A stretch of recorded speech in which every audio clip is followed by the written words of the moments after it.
You ever step into a place so polished it feels like a trap? That was Willow Creek, a gated slice of heaven where every lawn was manicured, every smile was fake, and every glance was a judgment. My boy Lucas got in VYTE to swing his golf club at their shiny new course. Just one round, they said. What he got was a club to the skull. And what they didn't know, I used to train the folks who shut down monsters like them. So when the queen of the HOA gave her silent signal, I didn't shout or beg. I picked up my own club and smashed her enforcer's knee right there on her perfect green. Too far. Stick around. You haven't heard about the second swing. It started with an envelope, sleek and gilded, like it was mailed from a palace. Willow Creek, HOA's crest gleamed on it, and I almost chucked it with the pizza coupons. But something stopped me. I tore it open. Inside was an NVY tenant for me, for Lucas. To the promising young athlete Lucas Bennett, you are cordially in VY TED to showcase your golf skills at the grand opening of Willow Creek's elite course. No name, just a date, time, and a snooty line about HOA standard attire and escorted guests only. Signed by the office of the chairwoman. Lucas, my 17-year-old, jogged up the driveway, his practice wedge slung over his shoulder. "What's that, Dad?" I handed it over. He blinked. "Willow Creek? That's for millionaires. I'm not their type." "Guess you are now," I said, but my gut twisted. Willow Creek didn't do charity in VY Tez, especially not from Saw. Everyone knew Margaret Hensley, the woman who fined a retiree for a flagpole 2 inches too tall, who shut down a kid's lemonade stand over zoning. Her name was a warning. So why was she inviting my son to her precious course? It didn't smell like kindness. It smelled like a setup. But Lucas's eyes sparkled. This was the Saw course, the one he dreamed of playing. As his dad, as the guy who taught him to stand tall, I couldn't say no. "Let's go make some noise," I told him, swallowing the dread. Words I'd regret more than any I'd ever spoken. The gates of Willow Creek opened like a predator's jaws. Mansions loomed, carved from stone and arrogance. The silence was deafening, the kind only money buys. Our beat-up Chevy rattled through, and every head turned. A guy with a fancy dog froze to stare. A woman in tennis gear whispered into her phone, pointing. Lucas fidgeted with his tie in the rear VYEW. "Maybe this shirt's wrong." "You look better than fine," I said. "You belong here." But his jaw twitched with doubt. At the clubhouse, a valet sized up our car and sneered. "Junior showcase?" I gripped the wheel. "We're in VY TED." He shrugged and waved us to a gravel lot by the dumpsters, not the main drive where BMWs gleamed like trophies. We parked, walked, and there she was, Margaret Hensley, perched on the entry steps like a queen, flanked by 2 suits like bodyguards. Her blonde hair was stiff, her blazer sharp as a blade. No smile, no blink. She whispered to a stocky guy beside her, smug, built like a linebacker. He glanced at Lucas and chuckled. I locked eyes with her. "Margaret Hensley," I said. "Thank for the NVYT." Her lips barely curled. "We value outreach. But do remind your son, this isn't a free show. He's here to represent discipline, not embarrass us." I stepped closer, voice low. "He's here because you asked. Don't forget that." Her eyes tightened, just a flicker. Tyrants hate being challenged. She waved us to a side green, warning Lucas to steer clear of the elite circle for members only. Lucas's fingers clenched his glove. "She talked like that to everyone. Only the ones she's scared of," I muttered. Her gaze burned our backs as we walked away, and I knew she wasn't done. Lucas was born with steady hands and a spark inside. On the green, he was magic quiet, focused, unstoppable. Within minutes, he had heads turning. His shots were clean, his third landing inches from the flag with a backspin that hushed the crowd. Club members started filming. Someone clapped. Margaret, up on the clubhouse balcony, went rigid. She leaned toward her stocky guy Vince.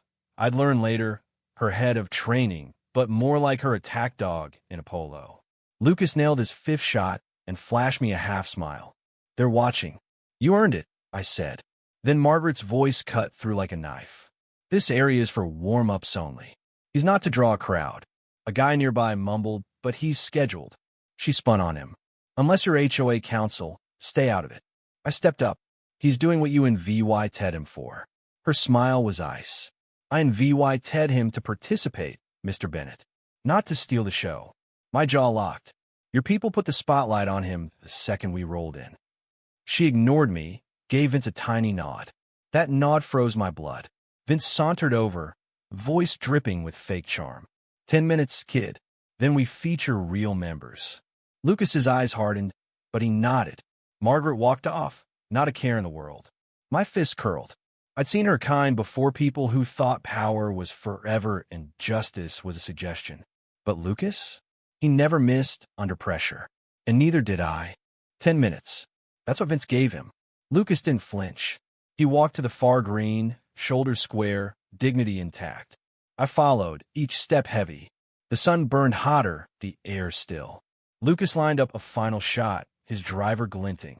He was shutting it all out, the stares, the whispers, the politics. Then I saw Vince closing in, club in hand, too close. Back off, Vince, I called.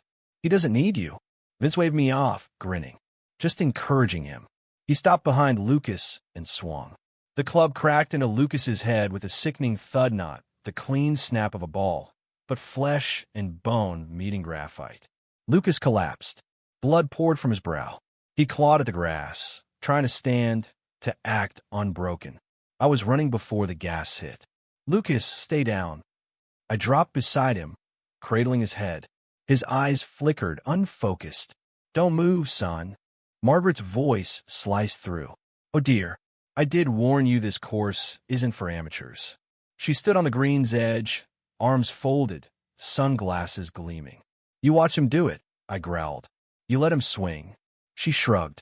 Boys' roughhouse. Accidents happen. Maybe your son will learn proximity rules. Blood on my sleeves, my boy bleeding in my arms, my pulse roared. You think this was an accident? My voice was low, lethal. You planned this. Her lips tightened. Careful, Mr. Bennett. You're a guest on thin ice. She turned her back on me, on Lucas, broken on her grass. Something snapped inside me, not loud but final. I stood, wiped Lucas's blood off my arms, and walked to the club rack. Margaret was already barking at a staffer for an incident report, her words polished, like this was just another mess to bury. Vince wiped his hands, grinning. Kid's got a soft skull, he muttered. Didn't think I hit that hard. My fingers closed around a steel 7-iron heavy. Perfect. I turned, strode back. Vince saw me. His grin faded. Whoa, man, don't get, I swung. The club smashed his knee with a crack that echoed off the clubhouse. He screamed, collapsed, writhing. Margaret spun, horrified. Have you lost your mind? I didn't look at her. I stepped over Vince. You assaulted a minor. You called it a joke. This is justice. He whimpered, his bulk useless. Margaret stormed forward, finger like a blade. You'll be arrested, you lunatic. I pulled my badge from my jacket. State-certified law enforcement trainer, retired. Federal consultant, active. Her face paled. I know what I did, I said, calm as stone. And I know what you orchestrated. Cameras were up now. Phones filming, whispers turning to shock. I dropped the club at her feet, blood still wet on the steel. You wanted blood, Margaret. You got it. She froze, a statue of rage. The crowd silence broke, gasps, footsteps, phones raised. You assaulted a staff member, she spat. I know what I did, I said, stepping closer. And so does every witness. She scoffed, turning to the crowd. These people respect order. No one moved. An old man muttered, we saw the kid go down first. Her jaw twitched. You've bullied this place for years, I said, voice slicing. Fining kids, punishing veterans, terrorizing widows over paint colors. Slander, she hissed. Truth, I shot back. Vince groaned, a medican off-duty EM checking his knee. Shattered, he whispered. Margaret blanched. You think I saw went too far. I stood where Lucas's blood stained the grass.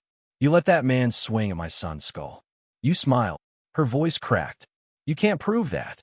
I pointed to a woman filming by the champagne tent. Live stream, she called. Got your nod, the swing, everything. Margaret's mouth opened. Nothing came out. The HOA treasurer whispered urgently to her. She spun, hissing, but it was over. The crowd shifted. A woman shouted, She fined me $300 for my kid's bike. Another, Ban my daughter for a tank top. Voices rose, years of anger spilling. Margaret turned to her board, but they looked away. I leaned in, voice low. You're not the queen anymore. You're just a woman who let power rot her. The crowd didn't boothy turn their backs. Silence louder than any scream. I walked away, called my lawyer, Lucas's doctor, the police. By sunset, Margaret's name was poison online. Videos spread her nod, Lucas's blood, my swing, her silence. News crews swarmed Willow Creek's gates, let in by residents. The HOA board met without her, suspended her, cut her access.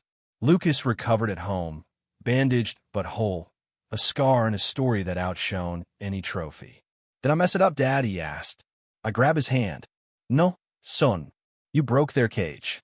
2 weeks later, Willow Creek's green looked the same, but the air was different. Margaret was ousted, 91 fan tram vote. Her resignation a bitter 3 lines. She fled in a black SUV, curtains drawn, legacy dead. Residents spoke up, sharing stories of her threats, her fines, her cruelty. The board in VY teed us back, no sneers this time. At the 7th hole, they unveiled a plaque. Lucas Bennett, a reminder that silence is never safer than truth. A flag rose, white, with honor in bold blue. Lucas stepped up, hit a perfect shot down the fairway, the green listening at last. Margaret wasn't the first to weaponize power, won't be the last. But her smile as my boy bled, that was her mistake. Lucas didn't fight back that day. He stood tall, blood on his face, pride in his heart. And because of him, a community woke up. How many Margarets do you know, bosses, neighbors, bullies who bank on your silence? What if you spoke? Justice doesn't always need a gavel. Sometimes it's a 7-iron, swung for truth.